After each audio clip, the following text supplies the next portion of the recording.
Okay. And I have to admit someone. Oh, this is good. Okay, everyone. First of all, thank you so much for joining us for our Power of Women, Trailblazers in Politics. This is part of our year-long series. We've been doing it now for a couple of years here at the Greater Beverly Chamber of Commerce. I'm Leslie Gould. I'm the Executive Director. And we have Robin Foster, our Assistant Director here as well, helping to organize all of this. We have awesome committee members. If you're on, and I know some of you are, wave and say hello. And I say thank you so much for being a part of this. And I want to thank, of course, our amazing panelists, which I'll get to in just a second. But I do have a few housekeeping things, which we need to thank our sponsors, because without the sponsors, the Chamber doesn't survive, other than the membership, of course. And we are very grateful. We have our lead sponsor for our series for the year is Eastern Bank. Our silver sponsors are Brookline Bank, Constitution Financial Partners, Jill Michaud, Sotheby International Realty, and Robin Martin, Realtor for Churchill Properties. Our bronze sponsors are Beverly Bootstraps Thrift Store and Ward 2 Beverly City Councilor Estelle Ram. I am so grateful that when we all got together as a Power of Women committee via Zoom, we all talked about how do we want to end the year? What do we want? Who do we want to invite in? What do we want to talk about?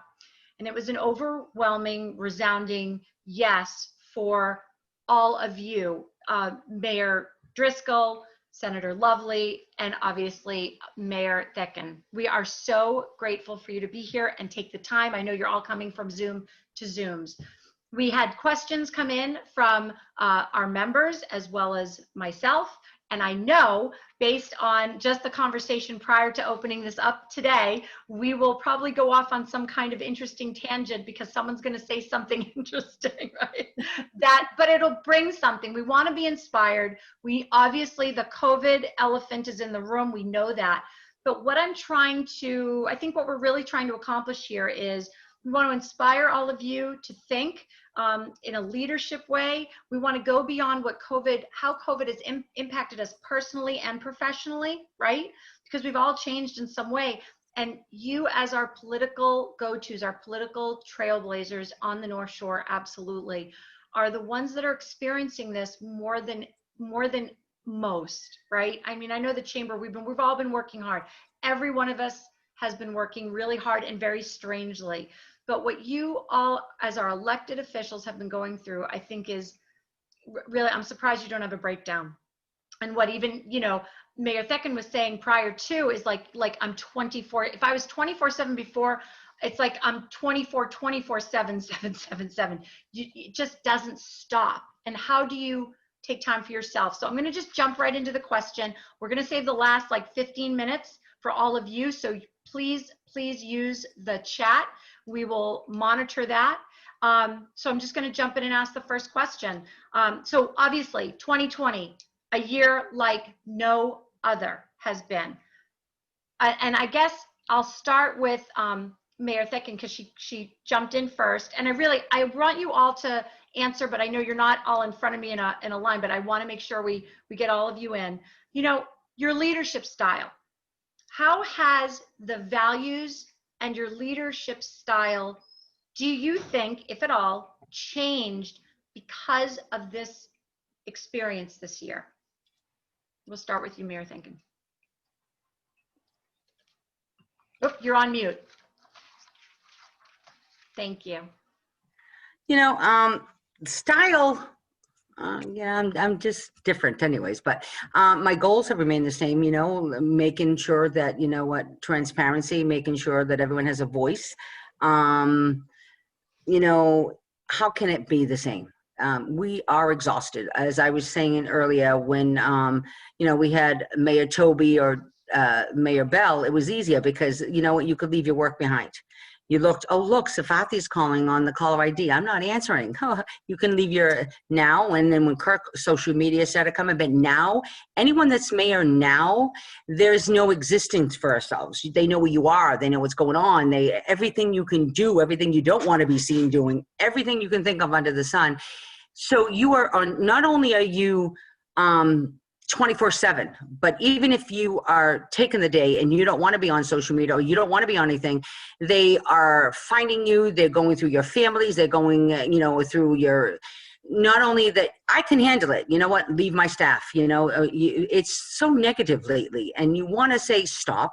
You want to say I understand that you want this question and they want it right away, but sometimes, with this COVID, we can't get you that information right away. And then, they harass you, they take you to court, well, I have a right to get this. No, you don't, because it's COVID time. There's rules and regulations. We don't even get some of the information. It's difficult.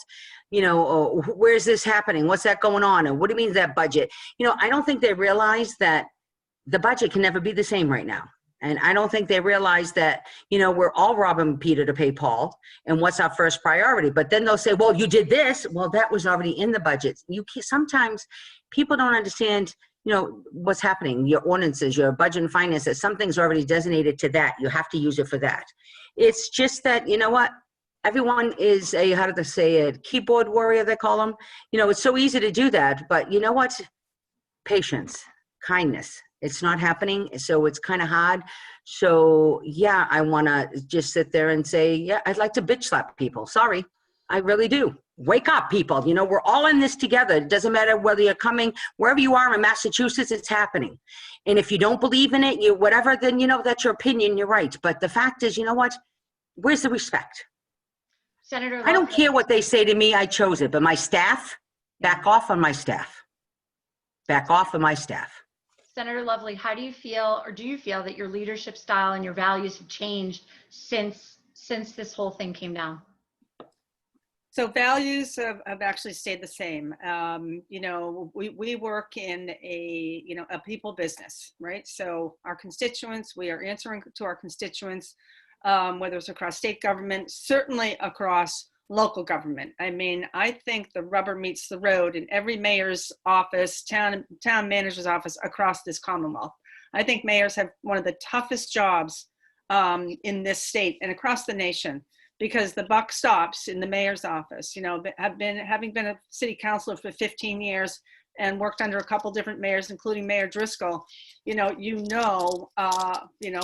constituents are looking for services, and now add a pandemic into it, and it takes on a whole different life form. At the state level, we provide those resources down to the cities and to our communities.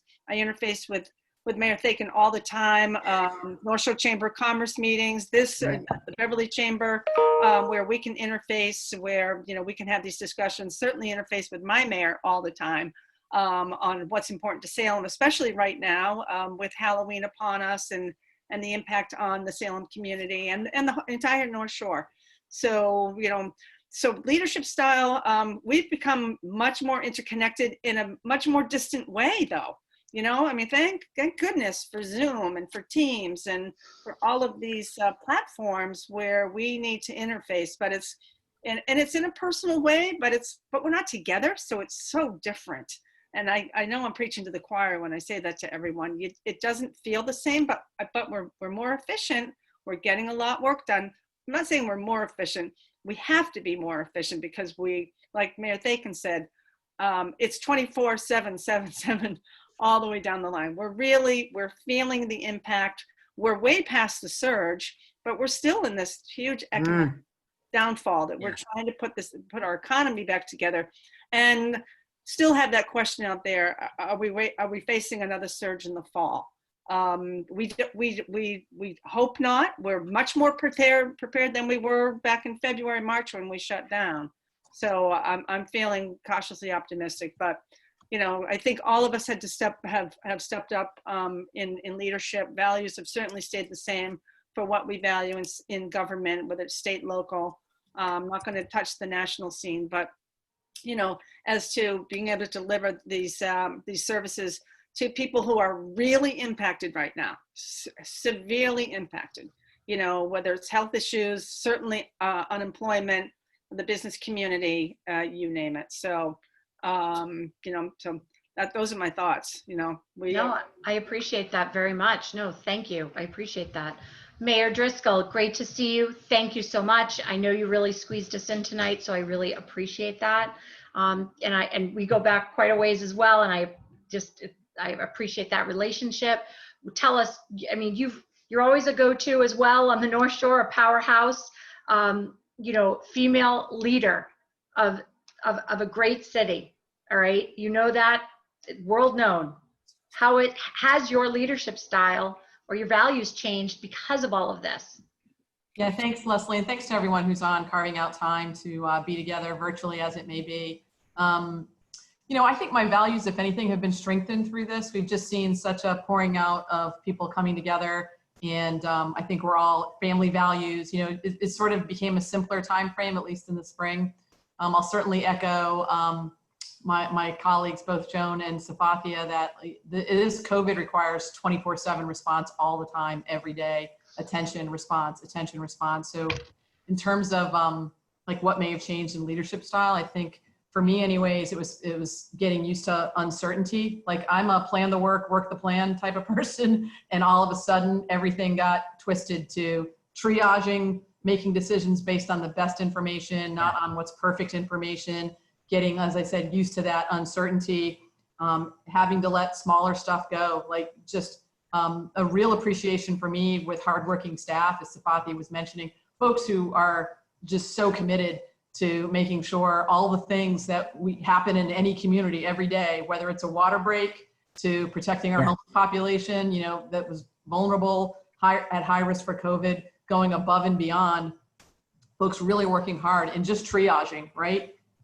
Setting the value. That's why the values really matter. Because if your organization has the values and the culture that's right, then you can really trust that people are going to make decisions, the right decisions 90% of the time, or at least decisions aligned with what your values are, especially at a time when there's just so much incoming that you really needed to establish your team leads, push go, and rely on the values to align the work that you're going to be doing in response to COVID. So really grateful to be with all of you and just share those few thoughts. No, thank you. I appreciate that. Mayor Driscoll, let's start back with you and I'll go the other way this time. What's been the hardest decision that you've made, do you think, during this year? I was told, obviously a long time ago, somebody said to me, leadership isn't just about running an organization, it's actually about solving problems, right? If we haven't had just a litany of problems, a pile of problems, what do you think has been the hardest decision during all of this for you? Yeah, great question. I think mayors are used to making decisions every day, and you kind of know that they're not always going to be popular. But I think the hardest one wrestling with most recently was around school reopenings, right? Knowing how important education is, how hard it is in a city with a diverse background of students. It's hard to service kids when you're in the building with all of the resources around them, and knowing when you have to move to a different platform, when that might leave vulnerable kids in a position of being more vulnerable, that's really hard, while also recognizing there are real public health threats for staff and keeping people safe in a building and trying to wrestle with these. There's no easy path, right? There's no winning in this. How are we doing the least harm and providing the best services we can? And so school reopenings felt like a really hard one in terms of most recently. Joan, Senator? How do you feel? You've heard it from the state level. Joan. Yeah, thank you. I appreciate that. Yeah. What is your sense? What's the hardest decision you think you've had to make at the state level since all of this came down in this year? So, yeah. So we've taken up a lot of different bills in the legislature this year, and probably it wasn't one of the hardest bills, but it was one of the most contentious bills, was police reform, the police reform bill, and having that discussion and really opening up that discussion and peeling back the layers to have this discussion, and how resistant a lot of people are to having that discussion on both sides or all sides of this very broad, profound issue. So I can't say it was, I guess the hard part was just getting everybody to come and talk and be respectful with each other. And that's still evolving. This issue is still evolving. It will continue to evolve as, not just a national issue, but as a local issue. And we've seen different communities who have struggled with it and are dealing with it in different ways. And that bill is in a conference committee at the State House, of which I'm not on that committee, still working its way to get back to both the House and Senate for a final vote. We'll see how that goes. But that was a particularly contentious, difficult. My hope is that people will continue to open their minds about it, open their hearts about it, and really put a lot of thought into it. And it's not one side versus the other. Everybody's got to come together and really put the work in to really come to a good resolution. Sefatia, thank you so much. Sefatia, what do you think has been the hardest decision for you? Two, really, and it's opening the schools. Mayor Driscoll was 100% correct, because you have these lives, and you know that anytime, just like it's happening to us right now, that children will get COVID, and it'll start spreading, and what's going to happen to the lives that are there, and how do you handle with the hybrid. But my concern was in the beginning. The beginning was, okay, so we're not going to be shut down for 2 weeks, because there's no way. And what is this virus, and how long is it going to take, and what do I need to do? So, and I was getting calls from teachers in schools, why aren't you shutting the schools? Because I wanted to make sure things were in place. And it's hard to tell the people what I'm doing, is because we had to get it done. And you have the school with us, and back then we still be able, in the beginning when we started to do this, you still be able to see each other in person. And I have, in a small radius, 3 nursing homes, because Rockport's right behind me. So to me, that's mine. Okay, 2 nursing homes, so that's going to be hit. And then I had 1 action shelter, 1 homeless shelter. What's going to happen to them? And you have to understand, my shelter is a wet shelter. So what's going to happen if somebody gets COVID, where they're going to go, and they're going to go through withdrawals. If someone has addiction to alcohol, someone has addiction, especially to drugs, if you go through a drug addiction plus COVID, you're dead automatically. There's no way. Anyone that's been through that. How do I get them safe? Now, how do you get the caregivers? In my senior complexes, we have 6 in a small area, plus private complexes. So all of that, I had to worry about the services for seniors. See, it was easy enough to say we're going to close, but to get the places, the food, no more home health days. Who's going to be doing these patients that need to be changed, that need to be taken care of so they could stay in their homes? Who's going to be getting the food to them? They can't go out to the grocery stores. What are we going to do for homeless? How are you going to do it? You cannot, where's the testing? We're not, how many, it was like overwhelming, but we had a great team, and we're very, very fortunate. We're very fortunate that the YMCA, when they closed down and they said, May, don't ever ask me, I have space. They said, may I have some space for you to put anything you want in it, PPEs or whatever. Within 24 hours, I had 40 cots there in his gym, and he's going, what's this? I said, oh, we're taking over. But we're very fortunate, because they were right with us, and they said, and we got to actually keep our homeless shelter residents safe, COVID-free, in place, fed, taken care of for 4 months. But let me tell you something. Action Shelter was amazing, but they could never do that again. It is the most difficult thing, because remember, we're home safe, and we think we have it hard. And I thought I had it hard. And you hear what they had to go through. Remember, you have to get people who have this Suboxone, people who need a medication. There's no place for them to do the laundry. Make sure they have this. And then you are with people that you weren't with 24/7. They were there 24/7. Anyone left, not to come back. You're not allowed back in. Get the testing done. Get that.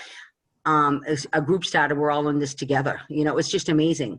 You know what? I didn't have to worry about people running out of toilet paper. I still can't figure out how, running out of toilet paper, running out of this and this. You had a group that pulled in together and says, you know what? You can go to this store. We'll go to this store. Get it for, I didn't have to worry anymore about the simple things, because you had a group of community members, and they're still functioning today. We're all in this together, going out to stores for people, doing what we needed to do, getting simple things for us, are simple, but for a senior. And then my main concern was, who's watching these children that the teachers used to watch and be able to see what's happening. My biggest concern was the mental health issue, especially the children who now are seeing the abuse in the home, now hearing it, living it, and the teachers aren't there to either have to call DCF or evaluate what's happening. How do I get them meals? Because I know that they need meals, because our teachers used to tell us that they know that their biggest fear when they went home on the weekends is, how is their students going to eat?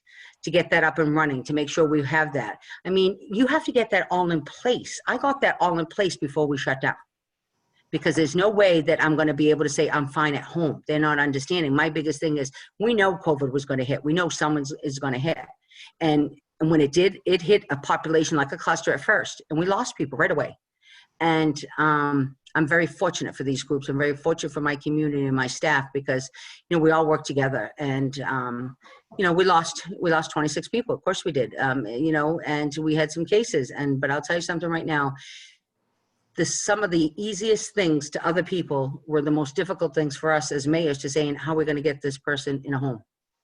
You know, how are we going to get this person off the street? And right now, that's my main concern, because we don't have a stay in place. So I can't force the action shelter to say, okay, if I gave you a waiver and you can hold 30 people, would you? They can't, because there's no testing for them every day. You don't know where someone's going. Would you jeopardize yourself? So you have to, it's very difficult. It's so easy to say, I can give you this, or we'll get governor give us funding, but who's going to staff it? Who's going to do it? So let's talk about, sorry to interrupt you, but I just want to make sure we get through the questions and get to other people's questions. But what you're talking about is so overwhelming in just this 5 minutes that you've mentioned that. I can only imagine what everyone else on this Zoom is feeling, and all the little things that, yes, we are sitting in our home and we feel safe. I have to worry about my kids, but you have to worry about all of you have to worry about an entire community or region. How are you handling, what do you do? How are you handling the pressure? I send Mayor Driscoll little jokes. How we handle final answer? Yeah, final answer. What we do, we're very lucky because we do have this network of mayors. I have to say that Joe and Cotillion from Somerville and Mayor Driscoll actually were kind of pains, because Sunday at 3 o'clock, obviously they don't have spaghetti and meatballs on Sunday at 3 o'clock because they have their Zoom meetings, but they made sure that we were updated on everything. We had our own network all the time. So when everyone else was relaxing on a Sunday, we were doing our Zoom-ins. We were doing moral support among each other. What's going on? What do we need to do? What are the questions, you know, with the MMA, with, you know, Jeff Beckwith. I mean, I can't even tell you.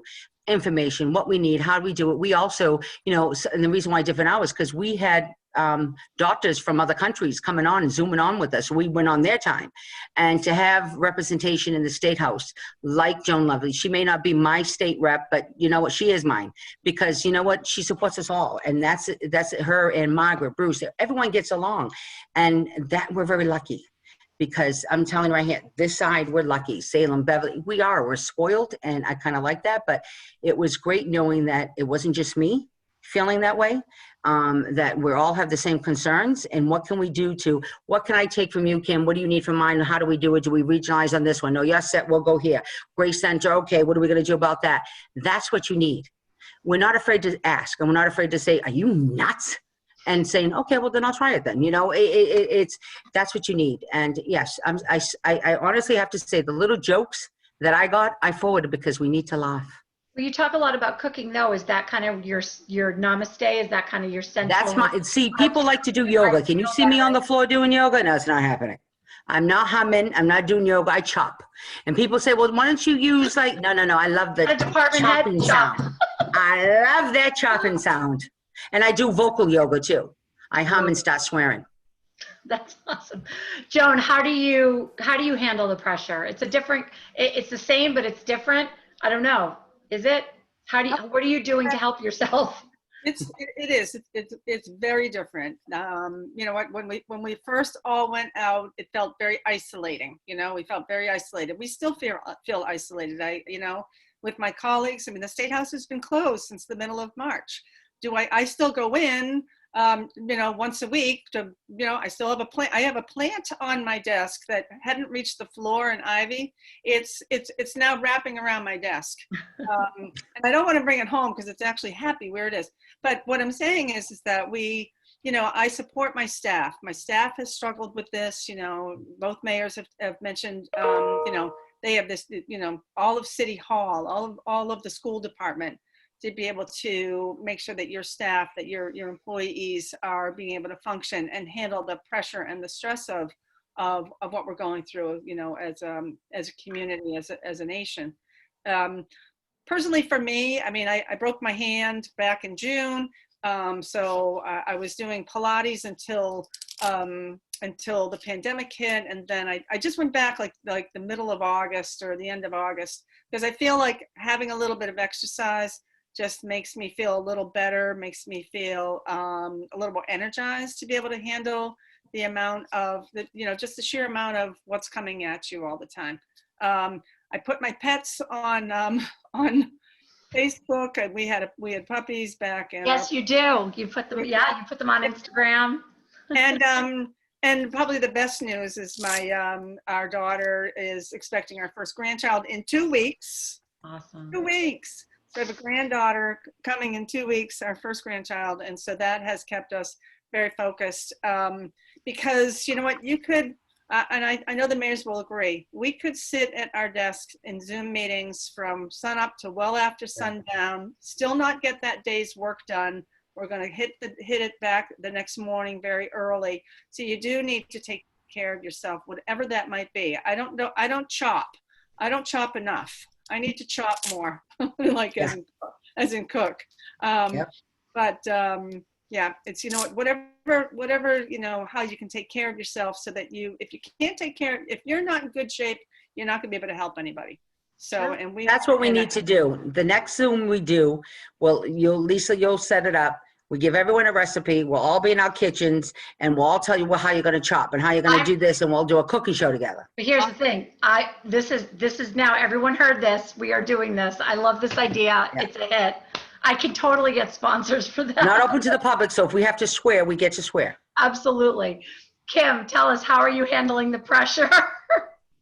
You know, like everybody else, I think some days better than others. I think that Sefatia was right. The local leaders coming together is like a form of group therapy, while we're also, you know, getting educated, trying to learn our way through this pandemic for sure. I do think at the beginning of this pandemic, you'd come in the office at 8 and not leave till, I don't know, after 8 o'clock at night anyways. I know.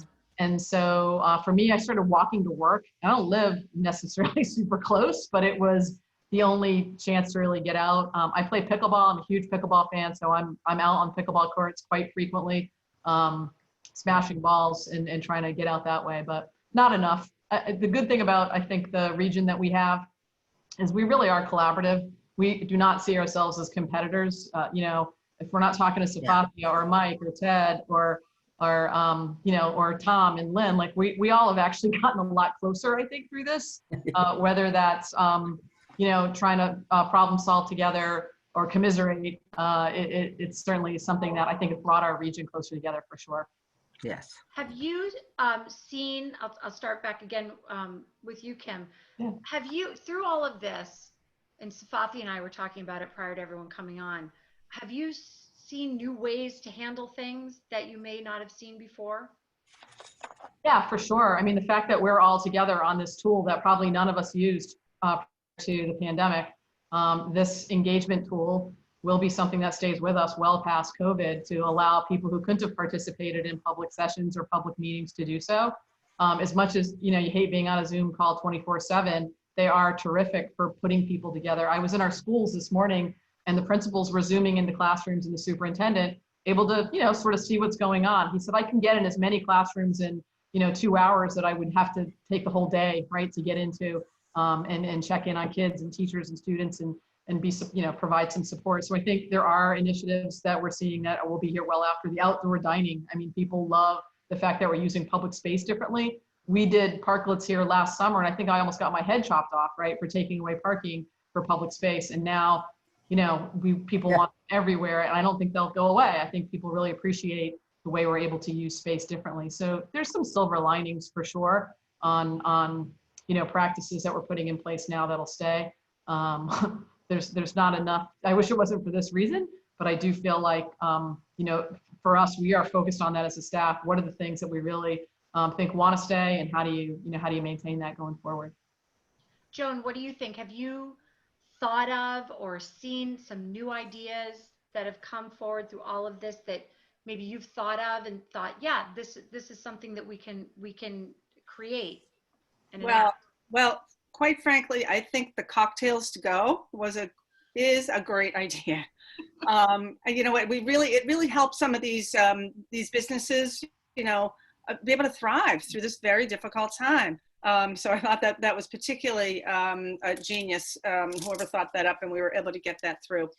There's so many people have had to pivot a different way to do business to be able to stay in business, but we've seen businesses that have not been able to thrive or stay alive, and they've had to close, especially in the restaurant world. It's been particularly difficult.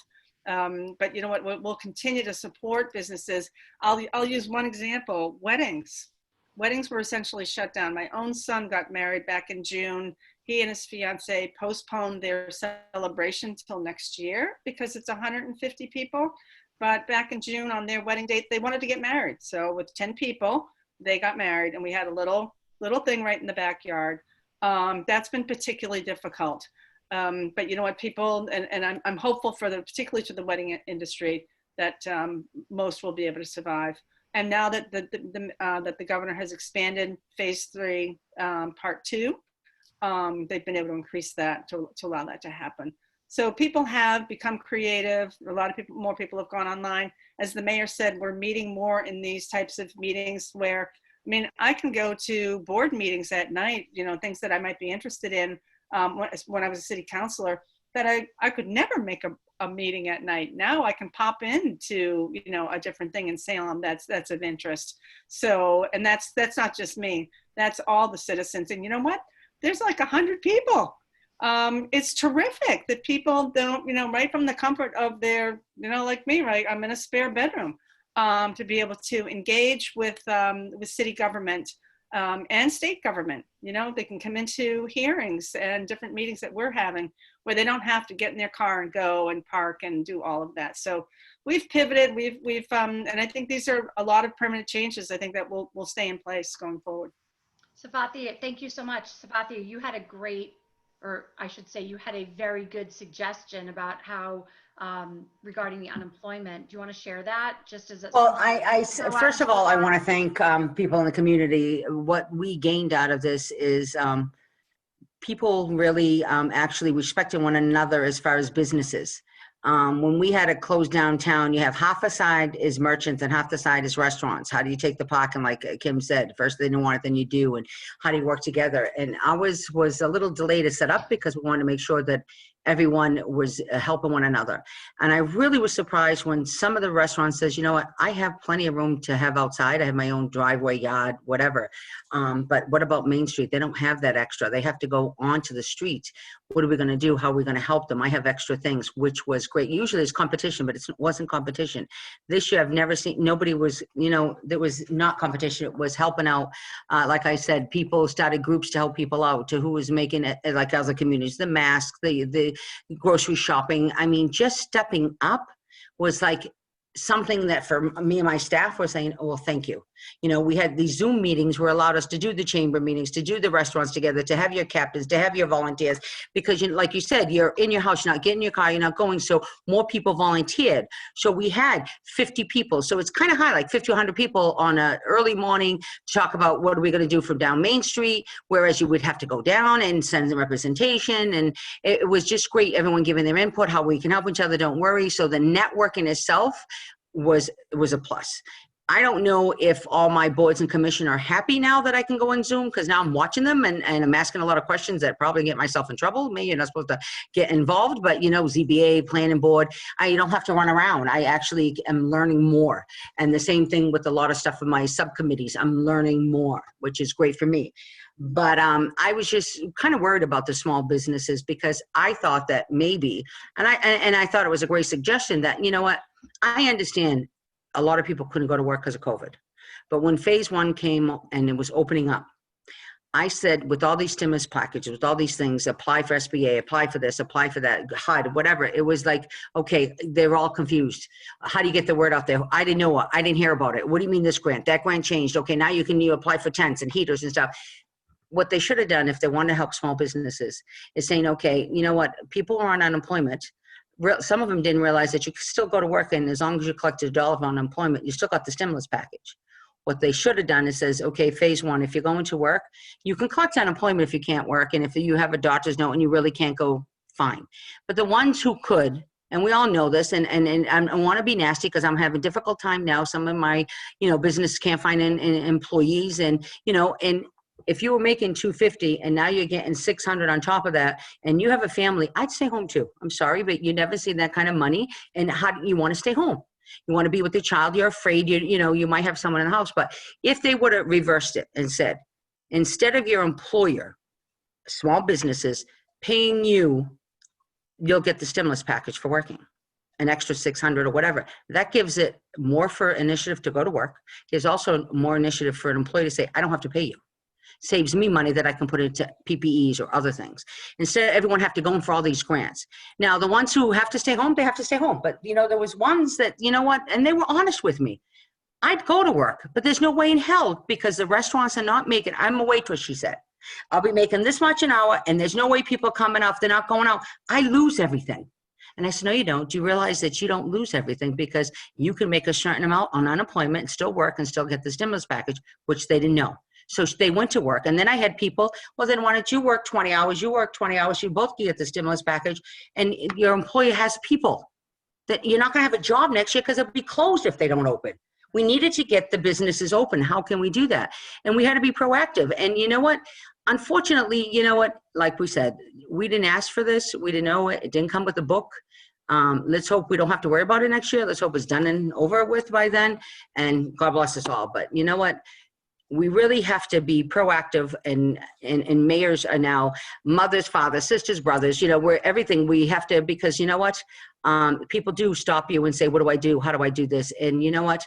We have to make sure that in order for my salary to get paid, you have to pay taxes. In order for you to pay your taxes on your home, you have to have a job, and I joke about it with them. I says, well, you got to go to work. I need my salary, and they're honest with you. They're saying it's hard. I was making $250. I can get now $300 unemployment plus $600. Where would you go? So, and that's right. I just loved that way. Like you said, you just turned it around, right? To get people to work. Yes. That's what it's about, right? Because without the employees, the business can't function. And that's why you've seen a decrease in so many businesses, especially Main Street businesses, decrease their hours, go part-time, etc. One of the things that I really, I heard, there have been other news reports talking about the issue specifically of women working, moms working from home with children. And of course, I am a mom. I get to be home with my kids and work. I can certainly go into the office because I did decide to send them to school part-time. So I've got like a 3-hour window I can get myself to the office if need be. But there have been news reports with women who are trying to, and they might even be married. They're not maybe single moms like myself, but they'll be married and someone is at work and they're home with the kids and they're trying to balance everything. And the employer is not accommodating. And a lot of these women find themselves without a job eventually, and they'll say, oh, we were downsizing, what have you, but there's still that sort of perception of discrimination. And I just wanted to kind of get a sense of if you've heard more of things like this locally. What are your thoughts about this? Obviously, you're on the front lines with businesses the way chambers are, and your economic development directors are on the front lines with the businesses. I mean, do you find that most employers you're talking to are understanding that these are, exceptional, unprecedented times? Kim, why don't we start with you? Yeah, thanks. I think it really depends on the employment. I think folks who are more of in an office setting, this is the inequities that exist, right? If you're a frontline worker, your job needs to have you there, and it's really, really tough. I think if you are in a position where you have the ability to work from home because of what the job requirements are, I think most people are understanding that. And frankly, I'll speak as a city, as an employer here, the productivity level for folks who can work at home has been phenomenal. I've got working moms, we've got working dads, we've got folks who are actually doing a lot we were able to pivot like many cities pretty quickly to try and still deliver services while not having everybody in the building. If you would have told me we were going to be able to do that, or we would have to do that, I think I would have been pulling my hair out. But when you have to do something, right, it's amazing what you can get done. So I think it really depends on the position. If you are a frontline employee, you are needed in that job. And I think it gets really, really tough in managing those risks. I worry, I'm in the throes of it right now with October.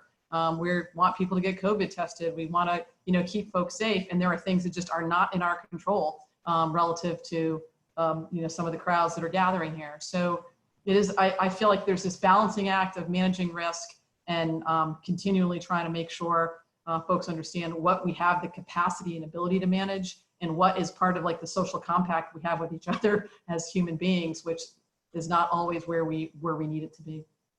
Joan, I think thank you so much. I think I sort of designed this question, especially with you in mind, because, you are at the state level, and this to me would be something that would come to you from one of your constituents, and would be on the floor of the State House, quite frankly. I mean, obviously there are, acts to prevent, hopefully, discrimination laws, bills, but still it happens. Have you had any experience with anything like this? I mean, I know how many Zoom meetings of my kids popped in and said, hi to my board, and all that kind of thing. And it's cute and everything, but sometimes employers, they think it's a nuisance or annoying, and you have to figure that out. What are your thoughts? So, we too have heard from constituents who are struggling, especially women in the workplace. Some things that we've put into place well before the pandemic was, paid family medical leave that really gets going on January 1st of 21, so that people are able to take advantage of that. They've been paying into that system. Employers have been paying into that system. So it's kind of the timing is there now that it's going to be available when people are really going to need it.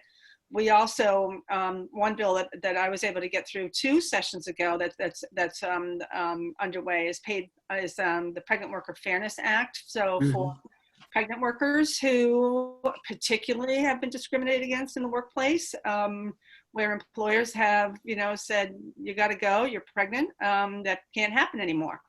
So we have those supports in place as well. So we have a couple of things in place, but we're still seeing some, particularly women who are, are losing jobs or employment, especially during this pandemic. So we're referring people again into the unemployment system, and Mayor Theken brought this up, and that had a kind of a double-edged sword to it, that people were doing really well, especially with the federal unemployment until it ran out, and not willing to go back to work. And then we had some other workers who were afraid to go back to work, especially frontline workers, as Mayor Driscoll mentioned. So, what we're always going to see, particularly for women who leave the workplace to start a family, that just historically puts women behind the 8 ball in terms of earning power, and then in terms of retirement power. If you haven't worked in the system consistently, when it comes to the time to retire, you're not going to have as much of a nest egg as someone who has stayed in that system throughout. So these are things that we continue to work on, but certainly pandemic has put a lot of pressure on it. Sefatia. Yeah, same thing, and I want to thank Senator Lovely, especially on the bill that they're working on with the Medical Leave Act, the unpaid one, and it's difficult. There's a lot of going to be a lot of babies being born, and but there's childcare, and I feel bad for my teachers, because my teachers need to get someone to teach their kids while they're teaching our kids. It's like you said, the double-edged sword, because the fact is, what do? Some of them want to come back to school, they wanted to, but who's going to teach their children? And if you're a single parent, it's very difficult. There's not the right childcare. And then I have frontline workers that are saying that, there is no childcare, and I have to go out of town. There wasn't anything here. There wasn't anything structured closer to Gloucester. And they says, well, then I'll have to leave it with my mother, but my mother's high risk. I don't know. And so that was very difficult. It was very difficult, because they're saying that, they were telling, well, you're overreacting. No, women overreact. We're not overreacting. You have to deal with this, because the fact is, I have a child that I have to deal with. I have to deal with your child. Okay. It's not as easy as everyone thinks. The child care is not there. Where do you go? Are you going to pick up your child and take them to Beverly? No offense to Beverly, but I live in Gloucester. You know what? And then I can't leave them to my parents who are willing to take them because they're high risk, because I'm a nurse. And that was a lot of difficulty. And they didn't understand that I needed to leave early, or you don't need to leave early. Same thing that people like Kim said, that, you know what, the ones who could do remote, it was phenomenal. We're getting, I mean, I've seen, and no offense, I've seen one of my employees, I mean, he's actually smiling in every Zooms and doing more work than he's ever done. I laugh. I went, you know, I've known him because I was 13 years as city councilor, and I tell him all the time, wow. And then you see, you can tell the people that, you know what, you always have, and I don't care, well, how come she gets to stay home? I'm essential, but I have to do DPW and she gets to stay home and they're not really working. I hated that. What do you mean they're not really working? Do you understand what it, you know what? You have all different kinds of work. There's manual work, there's heavy labor work, there's mental work, physical. You know what, people? Relax. You know, but I don't think they appreciate it. The task, because, and no offense to people, because my husband helps me, but a woman who works out of the home has to work double. We have to work in the home too. Especially if you're a single mom. There's no ifs and buts. I have someone to help me. If you don't have anyone to help you, it's all on yours. And so if you could say, I'm exhausted, or the kids were up, people don't want to hear it. They just don't want to hear what's going on. They say whatever, you know, so it's there. It's there. And I'm glad that the bills they're trying to put through is going through, because it's going to give someone an opportunity to actually say, you know what, I have that right. We're being heard. So I really appreciate that. But like I said, we're trying to do what we have. And you know what?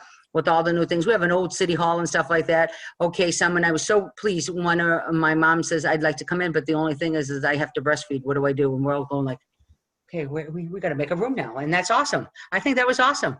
You know, she goes, yes, you know what? My husband's purchase. And I thought that was great. I'm going like, where does she go now?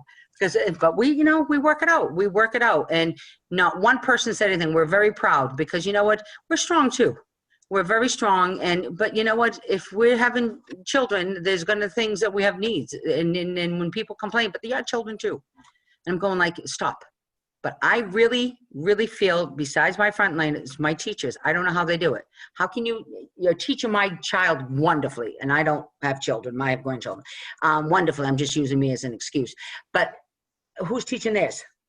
And it's hard to understand that. You know what? This is just been crazy for everyone. It really has. And I think, you know what? We're starting to appreciate each other better, though. That's one thing that we're starting to really look at that person's job and going, wow, you didn't realize. I believe that all of us at one time or another have taken all of it. We've all taken each other for granted at one time and not realizing, wow. No, I appreciate that. We had a question from the chat about balancing opening up and staying safe. Sefatia, do you want to start, and then I'll go down the line? Sure. I pulled my hair out a lot, as you can see, up and down. I mean, that's a lot of stress in itself. How do you do it? It is. You know, it's hard to balance. It really is, because I could have worked at home. And as we all know, I don't know if you all know, but City Hall vital records has to be open. By appointment, has to be open. So it wasn't open to the public unless you made an appointment. We had that city clerk's office, that staff was open. I refused to be home while my city hall had someone in it. Now, my assessor's office, she had to work there. We're an old building and you couldn't work from home at all. There was absolutely no, my tax collector, all of them. I went to work. You know, I went into work. Like Kim said, we went to work. We did it. Hell, I'm not walking for nothing, but I got to work. And I went to work. And what we did is my assistant, my CAO with his assistant would do one day, we do another. So this way, if God forbid, if someone got sick, our office was always open, and we all worked together. And we made sure that we did that. And you know what, you work as a team. And so that opening was like, oh, we get to stay home for a little bit. But let me tell you something. The most scariest thing is leaving at night. You can see no one was out. There was no traffic. That was like when reality hit, that you closed the city down. You closed the city down. And I didn't know whether to laugh or to cry. And I would look in the mirror and I'm going like, wow. I mean, it's scary. It's a decision that, you know, I'm glad I have a great team. I'm glad I have the network of mayors, because I'm telling you, that first time I went out and I'm going like, nobody's here. You know, the library's closed, my senior center, the bakers. I'm going like, wow. I went downtown on Main Street and I'm going like, there's like, because not even nothing, nobody, I'm going like, wow. It hit me for the first time that first week. And I'm just like, it was like, you know what, put the radio on, do something, open the windows. Cause I think I was going to break down and cry. I really was. I'm going to say, and like, this is scary. This is all on my shoulders. Am I going to make the right decision? Am I going to be able to run the city? What's going to happen with my budget? Everything just rolls down. What am I going to do? What am I going to, it's just like, wow. But I'll tell you something right now, between the Zoom and everyone working together, you felt like, you felt one big family. You weren't alone. It's not easy, it's not easy for one person to say, we're going to make this decision. And you don't know if like you're doing the right thing. Well, should I wait it and not wait it? But I'll tell you something right now. I am so grateful for the networking of the mayors that we have, and we joke in the team because, you know what, like, and Kim will tell you too, and she says all of a sudden, yeah, we're opening. Someone, no, my school has COVID. What are you talking about? What do we need to do? How do we need to? You know what? I am so grateful that we have that networking because, as Kim will tell you, when I was intern May, I used to say to her, she's my intern. I'm her intern May. She's my mentor. She's a powerhouse. She's strong. If any ideal of a woman, what she should be is when you want to grow up. I want to be her when I grow up, but I'm never growing up. Wow, Kim. Wow. Well, I mean, I think you're a lot of people's mentor. High praise from the godmother up there. Yeah. We do have a good relationship, and I'm really grateful for it, Sefatia. You help in so many ways, whether it's levity at meetings or giving us perspective, more importantly, I think. So, I think the balancing on health and wellness and economic development is really hard. I was engaged in some of the work around the reopening task force that the governor set up. And it was from A to Z. Don't open no matter what. It can't be safe. Open right now, everything. What are we doing? And, there's no perfect answer here. Getting back to, there's so much uncertainty we don't know.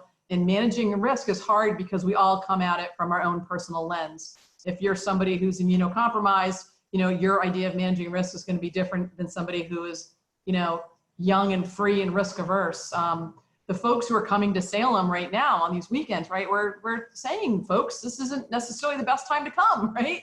And people are still here. They're risk averse, right? They're traveling during a pandemic without even sure what they're going to do when they get here.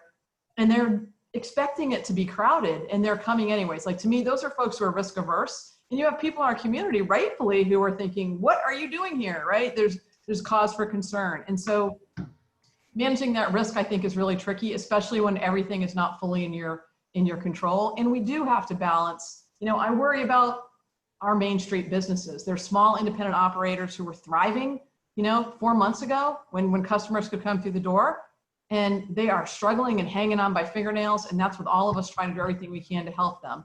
And so if we only say, it's got to be perfect before we reopen, we would never reopen. No. Certainly not right now. Nor can we say, throw caution to the wind, let them in, right? That's not the model either. I think the governor's done a really good job of balancing and trying to balance that. And I feel like as one city, we need to approach it on a statewide basis. It's not okay for Salem to say we're closed and Lynn to say we're open and think that we're safer. Yeah. So it needs that statewide approach and that tending to. And I don't think there's a right way to do it. I think he's done a pretty good job at trying to balance the need to get people alive, right? With the need to keep our economy alive. So. Thank you, Joan. I had it easy. I just said no residents, no non-residents at the beaches. And we loved you for it. I couldn't agree more with Kim and Sefatia. I want to give a big shout out to the administration too, to the governor, for really taking the reins. That poor guy, he came into office and dealt with 12 feet of snow in like 3 weeks, and now a major pandemic. And you know what, Massachusetts has come out of this. We were the third hardest hit state behind New York and New Jersey.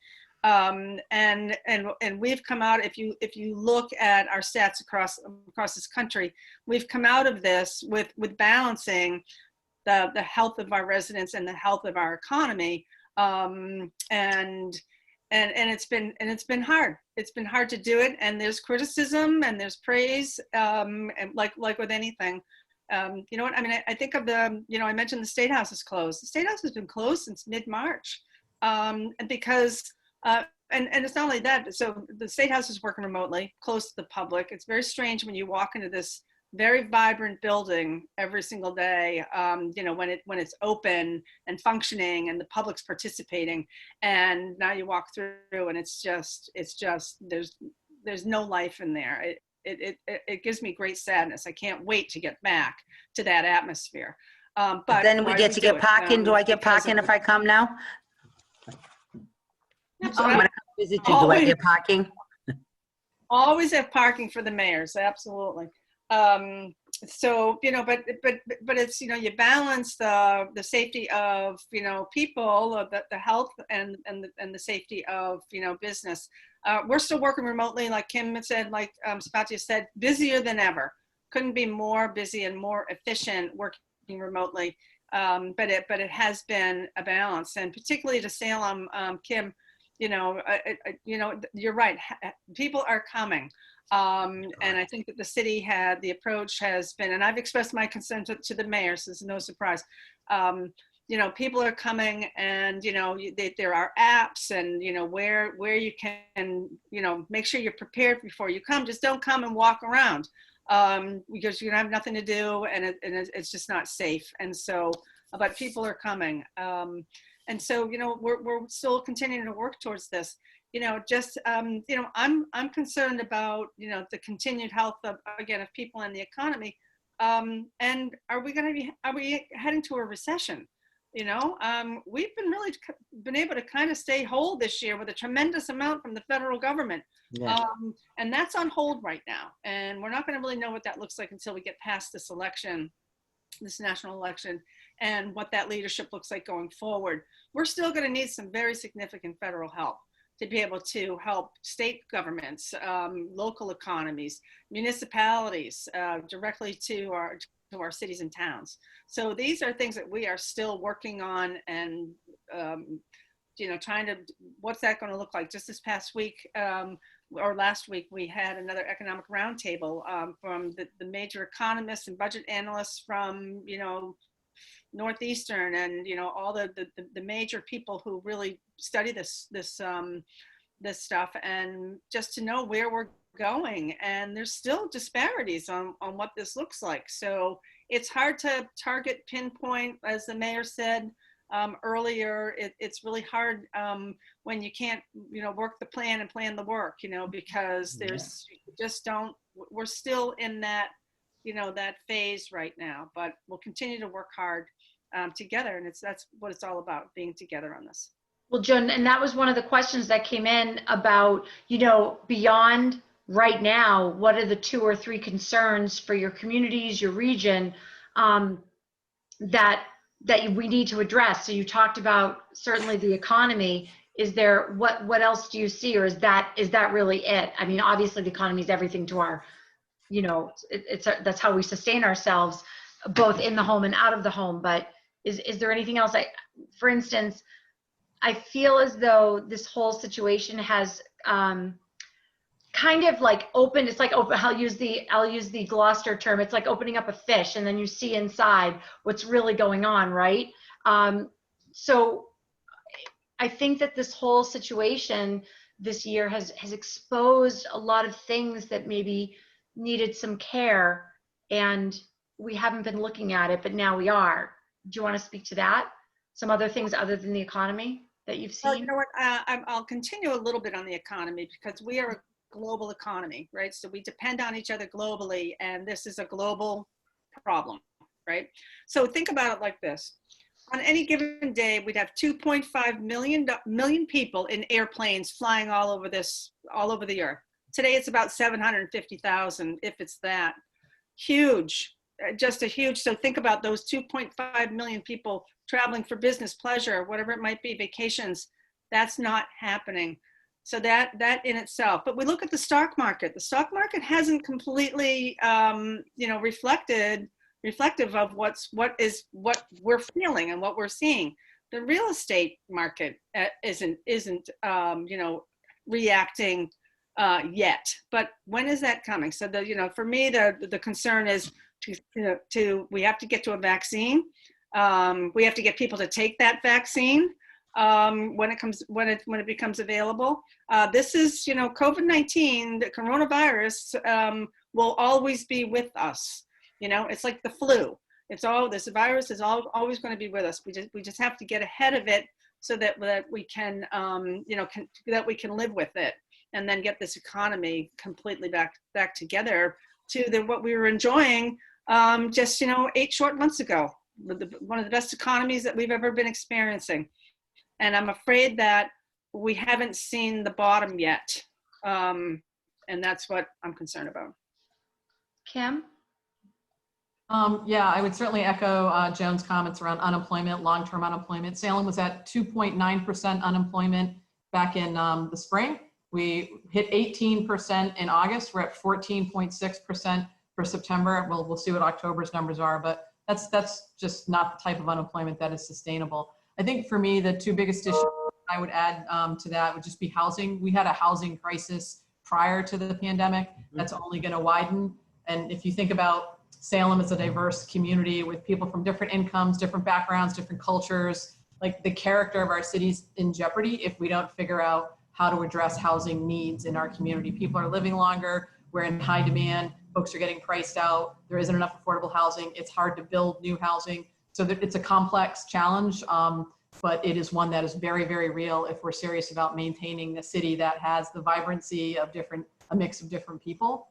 The second impact specifically around COVID is just the youth impacts. And I'm not just talking about like the lost educational, there's a difference trying the last semester of remote learning and what we're doing right now in terms of academic, but the social and emotional constraints are just really tough on adolescents. We're seeing more and more research about depression, about real limiting impacts that are going to have long-term challenges. It's a different kind of form of trauma. And when you lay that over on top of economic uncertainties, we already know that if a family is late on the rent, just being late creates a trauma for students that can have an overwhelming impact. So think about all of the uncertainties that are happening, health uncertainties, political uncertainties, real concerns. And then your school, the one normal thing, that you have in your life is completely turned upside down. And the impacts of being on these screens among the timelines that students are now during the day. I say that as the mom of a 17, just turned 18-year-old who was probably on the screen more than I wanted him to be before. And now that he has school and, game playing, and that's his socialization, it's for me, very, very concerning long-term. How do we make sure we're not losing, a good generation here to an unnamed sort of trauma around the type, and kids are resilient. So I don't want to, make it's something that's not overcomable. Yeah, but it's a concern. Sefatia? I echo everything they just said. I said that before when we started, as far as the before COVID, we were starting a program of, and Kim knows because they actually, her hospital increased in juvenile beds for mental health issues. I was working with Secretary Sutters, and we were getting units going around, listening, hearing sessions of what we can do. There's 1,200 juvenile therapists, only 900 of them don't take insurance. So we had children that were going to school, would have a breakdown. You would call the resource officers that get them to the hospital, 11 days in the emergency room. And then they go back to schools, but there was no follow-up. Well, what happened to these children? They didn't disappear.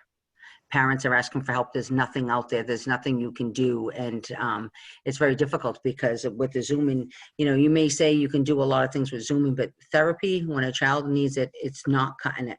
I had a dear friend, she lost a 16-year-old child to suicide 2 nights ago.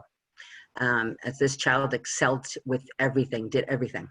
And that's what's happening. It's like a diverse, someone who was out there playing sports, doing all these things, interacting, going where, and now you're at home because you might have someone at home that's high risk COVID, and you've been in all summer or winter and all fall, whatever you want to call it, spring, and now it's back. And the same thing with my seniors who never been out. I mean, my right now, my concern is I have no place to put homeless people, and no one's really discussing it except us among mayors right here. What are we going to do? How are we going to do it? Because it's not you're not locking down. So, and because the amount of the size of the action shelter we have, you can only put 15. I have 30 on a waiting list. Besides, Kim's seeing that too, besides every place else. Now, and I kept saying, when the public library was open and when the senior center was open, the ones who never wanted it to go anywhere, they would go there, stay warm by 5, 8 o'clock. They would go in the woods, and then the next day. There isn't that. I have nothing during the day for them. No place except one place, and it's already maxed out as far as how many people you can have because of the limitations. The same thing, we used to joke around with Marty Walsh, because we used to say to him, you put them on the train, we'd have transit homeless people. They don't want to go inside. They're the same way. In the winter, they would all go to Boston for the bigger buildings, and in the summer they come because we have open space. Well, we don't joke anymore because we know that, either we start finding something for them, they're going to freeze. And my seniors, like I told you, I asked, it's kind of hard. You have senior complexes all around, and they haven't been out, and the community room's closed. And yes, we're getting them food, we're doing all that, but they need to talk to someone, and the only ones they're talking to are the scammers. When my senior said to me, I love hearing your voice. I'm looking forward to your raves. Well, that's kind of sad. So we started a program, and we said, you know what? And it's kind of hard to have, people just call up people, give them your phone number and who you can trust. So I put my city councilors to work. You want to know what my staff is doing. Come on, people. Everyone needs to get involved. You need to do something. They trust you. Call, Gloucester Housing Authority. We'll get you numbers, start calling these people weekly. Just ask them how they're doing, if they need anything. Just talk to somebody.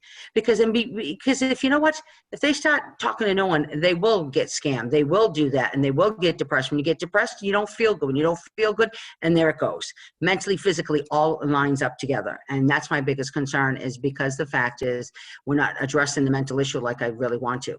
Now, some of the insurance companies that I've been finding out that the primary care used to be able to fill a prescription for, let's say, Zoloft. Well, they can't do it anymore. You have to go to a psychiatrist. Well, find the psychiatrist. So you stop prescribing the meds. We have people with no meds. There's a lot of issues that people aren't realizing, that us as mayors, we're hearing that. You hear it from your health centers, you hear it from your hospitals, you hear it from your workers, you hear it from all of that, you hear it from your teachers. And, we don't sit there and we want to say, oh, guess what? This is all happening. We try to deal with it. But because of, and let me tell you something, it's a ripple effect. When your economy goes well, everything goes well. Like she said, it starts in the home. More arguments, more, there's been more abuse has climbed up. We did right now, the month of October, besides being breast cancer, domestic violence awareness, so we saw that. But you be able to see a student, or you can see the emotion on a Zoom. You know what? If I don't want to talk to you, I'll just pull Campbell. She don't have her picture up.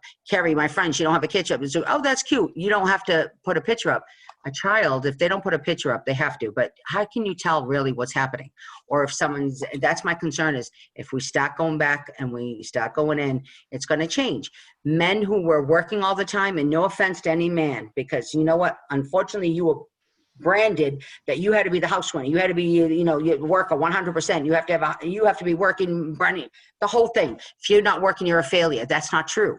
But what's happening, society built in minds of people that you're the breadwinner, we're this, you're that, and that, and we're changing that. But unfortunately, when the economy's not there, you see that downfall. When you see people want to do things, who gives to you? Who makes great money in the summer and then gives to all the kids in the winter? Is your local businesses. I have local businesses. If they shut down, they will never open again. And they've been in business 40 years, 30 years, and they just can't do it. You just can't do it. You can just do, rob Peter and Paul so many times. And you know what? When you're getting older, you stayed open sometimes just for yourself, but now you're saying, I'm tired too. And the same thing, I know, they're saying, well, function halls are coming. Well, let me tell you something. You have catering companies like Vinwood that was doing like 10 a week. There's no way. They're struggling. Damersport Yacht Club, it's not even my community, but the same thing. These function halls, now it's a ripple effect. Your DJs, your photographers, they don't realize what it is. It's fine that you want to have, and congratulations on Joan, your son's wedding, and then he's going to have something again. But these function rooms, the photographers, DJs, music, bands, everything else, can't wait till next year. Because all the bookings, people are so afraid that stopping, and they said, I might as well book because I don't want to lose my deposit. I want it. The same thing with the traveling, honeymoons. I mean, it's a ripple effect. And realistically, it really hasn't hit us because we've had the funding from the federal governments. We've had a lot of this. So and people don't understand that our budget for the city is already done for 2020. Like the governor said, 2020, 2021, we'll lose some of the free cash. 2022 people, we're working on that. It's scary. It's very scary. You don't have your meals tax, your restaurant taxes. You don't have all of these coming in to base the operations of a city. It's frightening. But what's more frightening is losing the business I have. And what's more frightening is not be able to do the services and the things that we were doing. We were all working together to get the juveniles. Salem got 20 new beds for juvenile beds for mental health. We did it with the drug addictions, and there was no beds, and then now we have an abundance, and now we need to find that. We're working on that. Everything we were working on pre-COVID stopped because we have to work out what's happening now. The lives of those people that we were trying to help before didn't change. They were just put on hold for us, but not for them. Their disease is still moving. Mental health is still there. It's still going forward, people. The economy, the way it is people are still struggling. People thinking, well, okay, we're going to get rent assistance. But you know what? A lot of the businesses pay rent too. And a lot of them pay that triple net. They paid the taxes. So without that taxes, then it's just a ripple effect. And it's scary. And we're working on it. And, it's not going to be easy for 2022.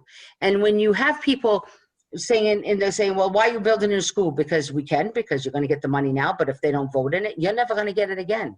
And someone's going to have to repair these schools, or you're going to have to really do something about the schools. And you're really going to have to say, okay, you know what, when we're ready to open, there's not going to be nothing there. People don't understand that we have the money right now. They were already designated. It's there. You need to take it, because you know what, 2022, and I know people say, well, Sefatia, we haven't done 2021. We as mayors and budget and everything else, we're looking at 2022. We're looking at 2022. Some of us might have, the free cash. We already did 2020. 2021 is done. We're looking at 2022 that what am I going to do? So it's really hard. It's really hard because it all depends what's going to come down to the feds, which will come down the state. And I have to say something. I was interim mayor 2015, and I said, I never want to be mayor until hell freezes over. Hell froze over every friggin' day that year, okay? And let me tell you something. The governor, Marty Walsh, the same thing when the governor came in with a debt like you wouldn't believe with Medicaid, because I warned him. I'm an expert at that. I says, you are in trouble. Not only with the House of Representatives, the senators, everything else, they turned it around, gave us a surplus. In 5 years, okay, in 5 years, people never saw the difference of what was taken away or what wasn't, because the governor, the senators, representatives, all of you never saw what they took away to give you that. We felt nothing. We felt nothing. In 5 years, we have not felt nothing. They've made changes. They have a surplus. We were in abundance. We were so lucky with the state economy. And it wasn't because what we were getting from federal, it's what they did here in the state, and we didn't feel it. You didn't feel it. Nobody felt it. The economy is great. Let me tell you something. And what's going to happen then, you're all going to feel it. Governor sucks, the mayor sucks, this one, that, and everything else. But remember, you know what? We told you, we're warning you, and we keep telling people, we need your support now. You know what? I don't care what anyone says about the governor. You think we haven't had his mayor, but he's worrying about the whole state. You're saying, well, I'll never understand too. Okay, oh, we can't go here, but they're going to come to New Hampshire. How are you going to stop them from there? The main, just like Kim said.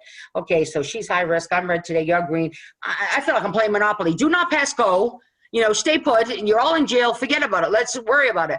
But the fact is that it's not an easy task.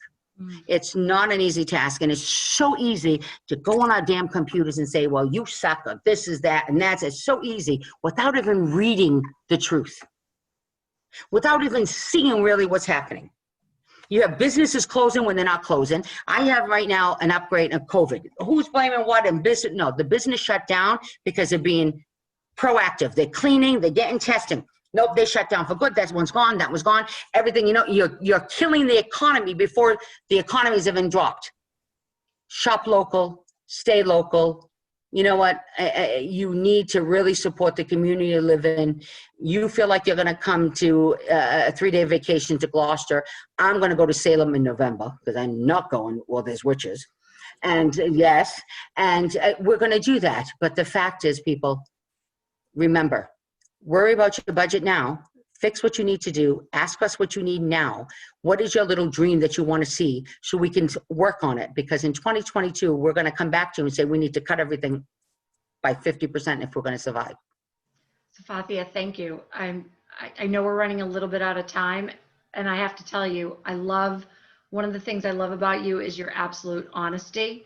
I would love to know, last question of the night. I weigh 150 pounds. You just know, I love your honesty and I love your passion. And that's one of the reasons you're what we considered at the Power of Women Committee. You're a trailblazer for a leader as an elected official. You are absolutely a trailblazer. The last question of the night that I'd like to ask, and just, of course, I know we've been on for almost an hour and a half at this point. You know, you are a trailblazer, all of you. There is no question about it. Talk about, let's get off of COVID and the 2020, because I know that's been the part that's sort of the sea change for everything. But how do you see your legacy? And you will have a legacy. And I don't mean when you die, I mean right now. I mean, you know, once what do you want your legacy to be? You know, what are you trying to accomplish in the larger scheme of things, not just 2020, but in your overall term? I don't want my legacy. I wanted ours. I want respect back. I want respect back to the human race. I don't want everyone to look at something, you put something up or you talk about something and make it political. I remember the time, and was that a year ago, that it wasn't political. You know, I want respect back for people. I don't want to hear that it's your right or this is Amendment 1 or whatever. How about being patient? Okay. A little bit of respect. You know, my legacy is, you know what, I always said it. It's nice to be important, but it's more important to be nice. That was in my 1980 yearbook. That was my word, you know. I lived by that. I do that. And you know what? I just want that back. I just feel that, you know what, wherever you go and you have to explain yourself, you have to do that. And you're interacting with people and you're going like, oh, wait a minute. Give her, you know, relax. A little respect back for people. That's all you know what, I joke around with the governor. He's the H mayor, you know, the human mayor. Well, come on, people. Let's bring humanity back. This is ridiculous. You know what, we're dealing, and we are, no matter what, we don't want to talk about COVID, but we're dealing with the COVID and we are dealing with that. But when did we make that political? When is the virus political? Right. Stop. That's all I say, stop, because there's going to be a struggle in 2022. I'm going to need everyone's help, or else I'm going to be doing Pilates with Lovely and doing whatever she's playing with the Driscoll. And you don't want to see me doing Pilates. Joan, what do you think your legacy, what do you want to see your legacy after, you know, all the years that you've been a public servant, you know, and in public service, you know, what would you like to see? You know, it's interesting. Life takes you on different journeys. You know, sometimes, you know, I wasn't one that had it all figured out when I came out of high school. I went in all different career paths, somewhere I didn't think I was going. And going into government, though, was one that I'll always be grateful for. This is a vocation that, you know, you really help people. And, you know, for 15 years, at the local level, city council, working with, you know, Mayor Driscoll, you know, we worked on some initiatives that we raised some eyebrows, let me tell you, downtown, and we just said, look, we're going to get some things done, and we did, because we worked together. And I think, you know what, I mean, in the end, we all need to come and work together. We have so much division now.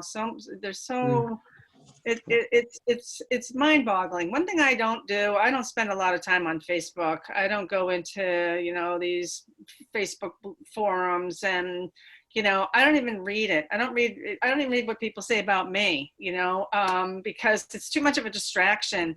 If you can't make everybody happy all of the time, okay, that's just a given.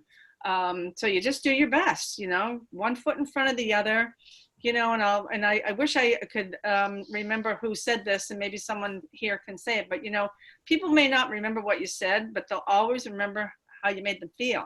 You know, So it's just, Yeah. you know, we just need to be nice to each other. We're all working in the same direction. You know, we're all trying to make a positive impact, maybe for our community, for us in government, for our constituents, for our families, whatever it might be. And so we don't have any particular, policy. I have a lot of policy areas that I work in that I want to make an impact on, just because I have the great honor to be in this seat, to be able to, address some of these things that I care deeply about, like children and families and persons with disabilities, and the recovery community, the mental health and substance misuse community. I had no idea that going into local government and now state government, positive impacts we can make on people's lives. Government is really there to positively impact people. And we really can do it. And, a great team like Mayor Driscoll and Mayor Theken, we really work hard together. We may not always agree, but we always come to the end conclusion of getting the good things done for people. And I think that's, that's what I hope to be remembered for. So thank you. And thank you to everyone on this call, on this Zoom meeting. This has been just terrific. So Leslie, thank you. Thank you. Thank you. I always said I wanted to work with you on something. So I'm Pajama party, cooking show. I'm ready, Sefatia. I'm there. Kim, last word, Trailblazer. What do you want your legacy? How do you see yourself? Yeah, it's really hard to answer. And in the interest of time, I'll just say, I hope people see the difference they can make in local government. Like, I really feel where your kids are educated, the places that keep your neighborhood safe, the places where you make memory, that all happens at the local level. And so the more we can get people engaged, and I hope people see that we're creating this professional environment in government. This is not a beauty contest. Running for mayor, I think, used to be a beauty contest. You really do need to be, someone who understands finances, understands programming. It is very much a CEO position. Yeah. And we want to try and make sure people value where their tax dollars are going and who's spending them, and that develop that sort of trust. And there's a lot of skepticism in the world, some of it very rightfully deserved when it comes to governing. And I think at the local level, there's an opportunity to really build that trust. So I hope people see that as something that we've done here in Salem and that we all strive to do at the local level. Well, I'm very grateful for all of your time tonight. I'm grateful for everyone who showed up on the Zoom. Really, really appreciate it. I just want to again thank our lead sponsor, Eastern Bank, our silver sponsors, Brookline Bank, Constitution Financial Partners, Jill Michaud, Sotheby International Realty, and Robin Martin, Realtor for Churchill Properties. And lastly, want to thank our bronze sponsors, Beverly Bootstraps Thrift Store and Ward 2 City Councilor Estelle Rand. This has been I hate to say it, an awful year, right? But a really amazing series. Our Power of Women series for the Greater Beverly Chamber of Commerce has been one of our strongest, and it's because of the committee members, giving us the ideas and to put together. So we will continue to strive for excellence in next year, no matter no matter how we meet virtually or in person. So thank you everyone so much. And for the Greater Beverly Chamber of Commerce, I'm Leslie Gould, the Executive Director. Thank you. And I wish you all a very healthy and happy rest of the year. Thank you. Thank you. Happy Halloween. Happy Halloween. Thank you all. Thank you, Leslie. Thank you so It's much. all right, Kim, I'll send you my ranges. Stay well, everyone. Bye. Thank you so much. Bye, everyone. Thank you. I'm coming over. Sefatia, I'm there. Anytime, honey, anytime. Let's do a Zoom. Right, Karen? We're going pajama party, cooking. We've got it covered. Sandra, you call me this weekend. I'll be there.